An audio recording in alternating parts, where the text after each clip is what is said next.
Hello folks, my name is Mark and this is Why I Hate the World. How's everybody doing? So it's been a while since I made a video, what can I say? I've been busy, a lot of work to do, and plus my life is actually pretty good right now, so haven't had a lot of things that I'm, angry about. But anyway, so this is about the situation that we have here in the Ukraine, and which is kind of coming to a head here, so tend to make a video about it. And a quick recap of the events of the last couple of months is probably in order now. So what's going on is that in November of last year, the then president of the Ukraine, whose name was Viktor Yanukovych, something like that. Anyway, Yanukovych, right. Anyway, he refused to sign an association agreement with the European Union. This led to protests of people who wanted to join the Union for economic reasons or whatever. And that escalated, and then it really went, like the shit really hit the fan when the government of the Ukraine tried to stamp out the protests, and violence erupted and basically turned into a revolution. And the government of the Ukraine agreed to have elections this May, and that resulted in Yanukovych turning tail and skipping the country. There's this thing on Reddit where he left behind this really huge mansion with like golden, faucets and crap like that. So apparently he was pretty corrupt and people hated him anyway. So, while the government of the Ukraine was on the brink of collapse, it's teetering, it's unstable, Vladimir Putin, who is the president of Russia, decides to send in the Russian army to occupy the Crimean peninsula. And if you don't know what that is, the Crimean, I don't know, I might be pronouncing that wrong, I don't know, I don't speak Russian.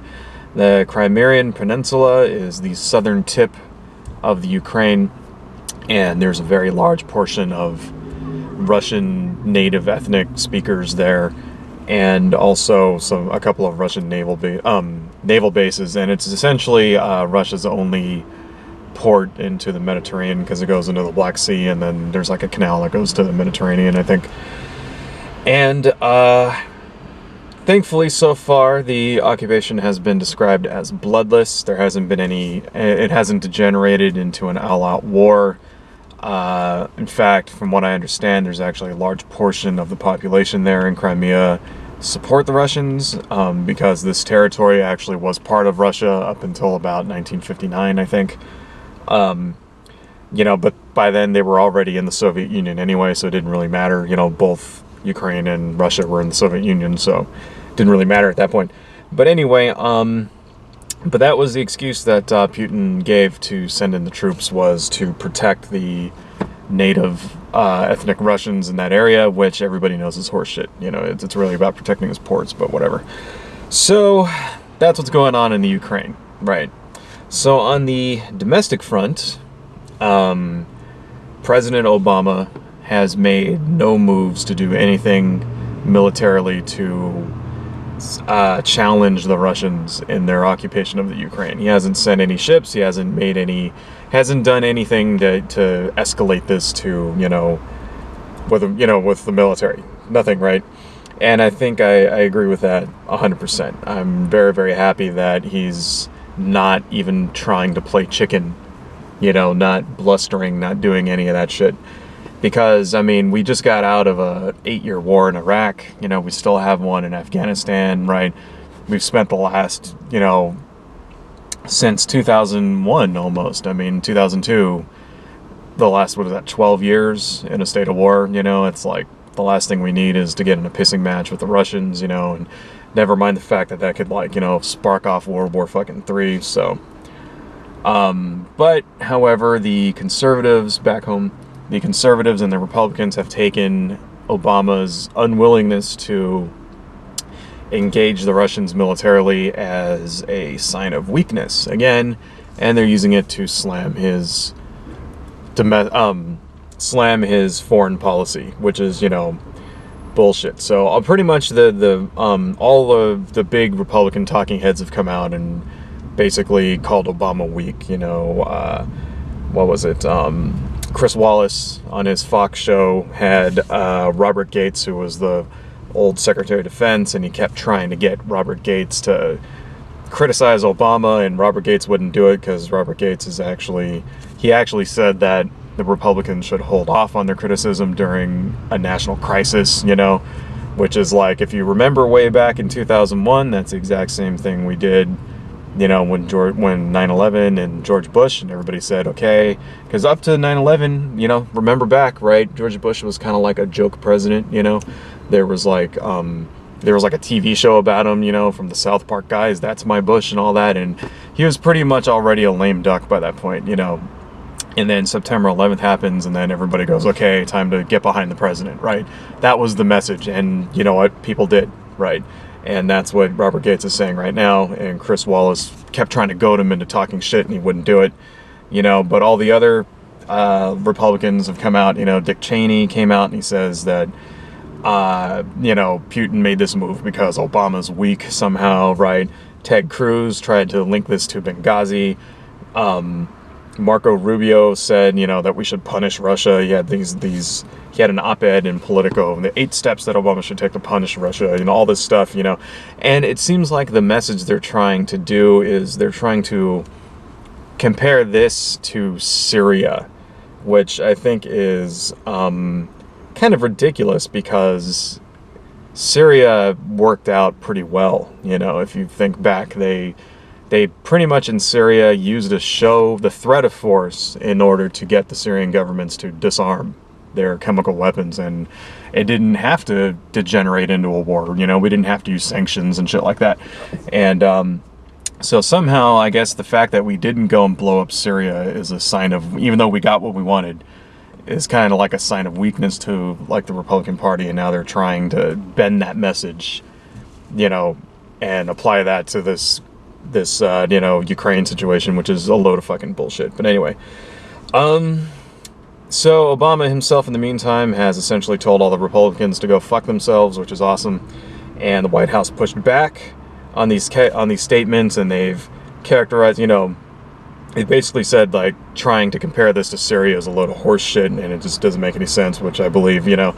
What he has done is that they have pledged economic support to the Ukraine, and also the European Union, along with the United States. They're crafting some sanctions, some economic sanctions to put against Russia, which, you know, I think that's good if that's what you can do. I mean, there was some, after the Russians occupied, they didn't really invade. It was more like a silent invasion, you know. I mean, when you say the word invasion, it makes it sound like there's guns and bombs and, you know, people being slaughtered and stuff, and it wasn't like that at all. They pretty much just drove in, and everybody was like, you know, there was no fighting, right? Anyway, but after that happened, you know, the Russian economy took a hit, and the Russian, you know, stock market went down and stuff like that. So they're crafting economic sanctions against Russia, which who knows if they'll be effective or not. But that's what's going on. It's kind of a lot of stuff to go over, and, you know, who knows? I mean, it just shows you all the shit that can happen in like 3 months. But anyway, so I've gotten a few comments from my loyal viewers here about what I think we should do, and I don't know why, but I'm no foreign policy expert, but, you know, what do I think we should do in this situation? And I think we should do nothing. Absolutely nothing. I think that the United States should remain neutral and stay out of it from the Ukraine. I think what we're doing now is enough. We're sending them some funds to stabilize their economy, and we're also doing, you know, sanctions against Russia, and I think that's enough, right? I think we should not involve ourselves in the business of other nations when it comes to their internal politics as much as we can, you know. I mean, there's nothing wrong with taking a stance and saying that we support this guy over that guy. There's nothing wrong with that, you know. Like, there was a thing I read, I heard on the news the other day where the ambassador to the Ukraine was talking about who they're going to support, and they were trying to twist it around, saying they're setting up a puppet government, and that wasn't it at all. It was basically they were deciding who they were going to throw their support behind, you know, in the upcoming elections, right? And I see nothing wrong with that, but that's a lot different than, you know, say, sending in troops. You know what I mean? Like, and, you know, the thing is that there are people in this country that want us to square us against Russia, and they want us to go and, like, you know, bomb the Russians and start fucking World War III. I mean, they're forgetting the Russians have nuclear weapons. They have a gigantic army. You know, they can fight back. They have submarines with fucking atomic bombs off the coast of, you know, in the Pacific. I mean, they're not, this is not like some pissant little country that we can just step on, right? And I think that's the problem with people in the United States, is that they forget that the United States doesn't run the world. You know what I mean?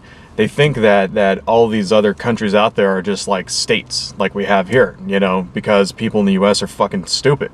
And they don't teach you how the world works, or how the government works, or how governments work in general, or, you know, and they think that we're basically the boss. You know, even you'll get like all the conservatives and shit, it'll say stuff like, America is not the world's policeman. And then they turn around and they want us to intervene and shit like this. It's like, you know, the thing is, right now, there are like a dozen hotspots in the world of different countries where there's social unrest going on.